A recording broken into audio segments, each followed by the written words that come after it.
श्राप दिया आदम को, तू अपने माथे के और अपने माथे के पसीने की रोटी खाया करेगा। आदम के जीवन में क्या श्राप आया? तू अपने माथे के, मतलब जब तक तू पसीना नहीं बहाएगा, मेहनत नहीं करेगा, अपनी ताकत ना काम नहीं करेगा, तब तक तेरे रोटी नसीब नहीं होगी। ये पसीना बहाना, ज्यादा मेहनत मुशक्कत करना, बहुत सारे लोग हैं जो सारा दिन भाग दौड़ करते रहते हैं, ये करना मुझे, ये करना मुझे, ये करना है, लेकिन फिर भी इतना कुछ करने के बावजूद भी जो उनको परमेश्वर देना चाहता है, जो उनके पास होना चाहिए, वो नहीं उनके पास। हालेलुया। ये क्या है? ये श्राप है।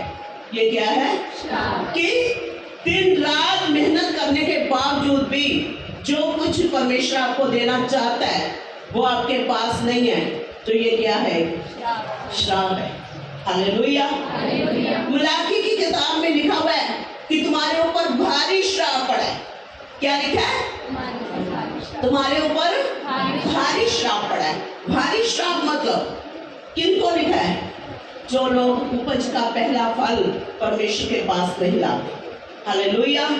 परमेश्वर आदम को क्या चाहता था? कि ये आराम से रहे। किस लिए बनाया परमेश्वर ने? कि ये आराम से रहे, विश्राम में रहे, शांति में रहे, ये बरकत में रहे। हालेलुया। उसके लिए अदन का बाग बनाया, उसमें तरह तरह के फल फूल, हर तरह के पेड़ पौधे, जीव जंतु, जो कुछ उसके जरूरत के अनुसार था, सब कुछ परमेश्वर ने उसके लिए पहले से बना दिया। लेकिन उसके ऊपर इस सब कुछ होने के बावजूद भी मेहनत करने का श्राप आया। किस कारण? जब उसने परमेश्वर के वचन को तोड़ा। जब उसने परमेश्वर के वचन को तोड़ा। हालेलुया। अगर आज भी आप दूसरों के अनुसार जीवन बिता रहे हो, कोई आपका टाइम डिसाइड कर रहा है, इतने बजे तूने उठना है, इतने बजे काम करना है, इतने बजे तूने यहाँ पहुंचना है, इतने बजे ये करना है, इसका मतलब क्या है? हालेलुया। परमेश्वर ने इंसान को राजा करके बनाया। किसने बनाया? परमेश्वर ने राजा करके, कि आप राज्य करो, आप अपनी मर्जी के अनुसार आराम का जीवन व्यतीत करो, राजा करके बनाया। लेकिन पृथ्वी जो है, आज जो धरती है, वो आदम के कारण श्रापित है। कहते हैं इस धरती पर तो खून, उस धरती के ऊपर तो पसीने से, अपने माथे के पसीने की कमाई खाएगा। आज बहुत सारे लोग दिन रात मेहनत करते। बाइबल में लिखा, मैंने तेरा टोकरी धोना छुड़वा दिया। किसका? जिन्होंने यीशु के ऊपर विश्वास किया। हालेलुया। हालेलुया। ये श्राप की निशानी कि आप दिन रात मेहनत मुशक्कत कर रहे हो और फिर भी आपकी जरूरतें पूरी नहीं हो रही। अब अगर इस श्राप से बाहर आना है, इस श्राप को बाहर लाने के लिए क्यों यीशु को लहू बहाना पड़ा? क्यों यीशु मसीह को, ईश्वर को मनुष्य बनकर धरती के ऊपर आना पड़ा? क्यों उन्होंने अपने रक्त का आखिरी कतरा तक बहा दिया? जीवन से लेकर जब से यीशु मसीह गethसेमनी बाग के अंदर गए, तब से उनका लहू जो है वो पृथ्वी पर बहना शुरू हुआ। और गethसेमनी बाग से लेकर कलवरी के क्रूस के ऊपर, जब तक उसके बदन से आखिरी बूंद का कतरा नहीं निकल गया, तब तक प्रभु यीशु मसीह क्रूस के ऊपर मेरे और आपके लिए, उन श्रापों को तोड़ने के लिए उसके ऊपर तड़पते रहे। हालेलुया। मैं कई बार हैरान होती हूँ, कैसे लोग जल्दी से यीशु मसीह को छोड़कर चले जाते हैं, कैसे लोग चर्च मिस कर देते हैं, कैसे लोग सुबह उठकर धन्यवाद नहीं करते परमेश्वर का, कैसे वो उस प्यार को भूल जाते हैं, दुनिया के लिए भाग रहे हैं, वो नहीं मुझको बुलाता, ये नहीं करता, वो नहीं करता। कोई है दुनिया में जो अपने खून की आखिरी बूंद तक आपके लिए बहा दे? कोई है? सच्चा प्यार केवल प्रभु यीशु मसीह का है। उस श्राप को तोड़ने के लिए, जो श्राप पीढ़ियों से चला आ रहा था, जो श्राप आदम से चला आ रहा था, और आदम के द्वारा पाप पूरी सृष्टि में फैला, पूरे संसार में आया, और उस श्राप को जो पीढ़ियों से चल रहा था, आदम ने तोड़ने के लिए बहुत सारे एफर्ट लगाए। जब खुदा को किया ये कर, भेड़ बकरियों की बलियां दे, परमेश्वर को खुश करने के लिए ये कर वो कर, लेकिन कोई भी चीज काम नहीं आई।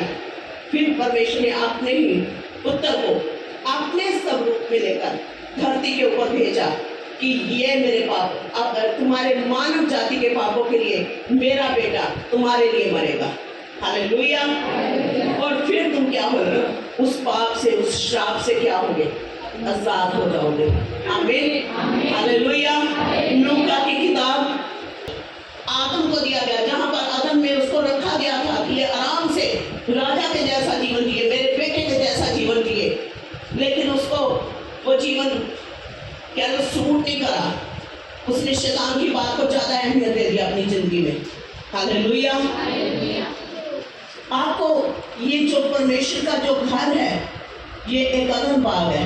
हालेलुया।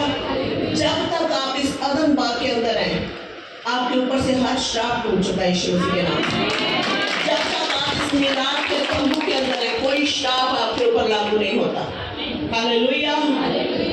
क्योंकि जब हम प्रार्थना करते हैं, जब हम पर्सनल में बैठकर प्रार्थना करते हैं, हमारी टीम प्रार्थना करती है, हम लोग यीशु का लहू लगाते हैं। हर एक नाम के अनुसार, जितने लोग आप हमारे पास आ रहे हो, हर एक के नाम के अनुसार उनके परिवारों के ऊपर, उनके घरों के ऊपर बाय फेथ, विश्वास के द्वारा यीशु के लहू का छिड़काव उनके घरों के अंदर किया जाता है। उनकी अलंगों पर, उनके दरवाजों, उनकी चौखटों के ऊपर यीशु का लहू लगाया जाता है, क्योंकि परमेश्वर ने वायदा किया था कि जिस चौखट के ऊपर यीशु का लहू होगा, उस घर के अंदर नाश करने वाला कभी नहीं आएगा।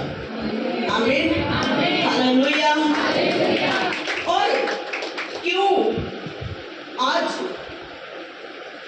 एक विश्वासी, एक मसीही जब भटक जाता है, जब वो बाड़े से बाहर जाता है, तो शैतान बड़ा चलाता है, वो बैठा हुआ है बाहर मुंह खोलकर। हालेलुया। जैसे ही देखा कि हवा थोड़ी सी विश्वास में वो अपनी बात परमेश्वर के साथ नहीं कर रही, परमेश्वर के साथ उसकी बातचीत नहीं है, आकर शैतान ने उसको भरमा दिया। जब आपकी बाइबल रीडिंग घटती है, आपकी जब प्रेयर घटती है, शैतान को खुला मौका मिलता है, वो आकर अपनी बातें आपके माइंड में डाल देता है। वो आकर कलीसिया की बातें आपके मन में डालेगा, वो आकर अगुओं की बातें आपके मन में डालेगा। वो भले और बुरे के ज्ञान के वृक्ष के फल को लेकर आ जाएगा, जैसी आपकी प्रभु के साथ संगति कम होती है। समझ आ रही बात की? हालेलुया। क्या लिखा यहाँ पर कि यीशु मसीह उस अदन के बाग के अंदर जो श्राप मिला था आदम को, उसको तोड़ने के लिए वो दूसरा आदम कौन से बाग में गया? गतसमनी बाग के अंदर गया। हालेलुया। और गतसमनी बाग के अंदर जब उसने उसको पकड़ने के लिए जब आ रहे थे, उसको क्रूस पर चढ़ाने के लिए जब पकड़ने के लिए आ रहे थे, उसको पता था कि मेरा टाइम आ चुका है। उसको पता था ये लोग मुझे पकड़ेंगे और सलीब पर चढ़ा देंगे। और वेदना से, हृदय से व्याकुल होकर, वेदना से मतलब पीड़ा से भरा हुआ, दर्द से भरा हुआ, तड़पता हुआ यीशु मसीह जमीन पर मुंह करके, जमीन की ओर मुंह करके, घुटनों के बल वो प्रे कर रहा है। किसके लिए? मेरे और आपके लिए। हालेलुया। और वेदना से भरा हुआ, और कहता उसका जो पसीना है वो लहू की बड़ी बड़ी बूंदों के रूप में। कैसे गिर रहा है उसका पसीना? लहू की बड़ी बड़ी बूंदें जमीन के ऊपर गिर रही हैं। क्यों? ताकि इस धरती का श्राप टूट जाए। हालेलुया। ताकि उस आदम माँ के अंदर आदम को मिला हुआ श्राप जो पसीने की, तो अपने माथे का पसीने की कमाई खाएगा, उसने अपने माथे से लहू बहा दिया ताकि तुम्हें पसीना ना बहाना पड़े। हालेलुया।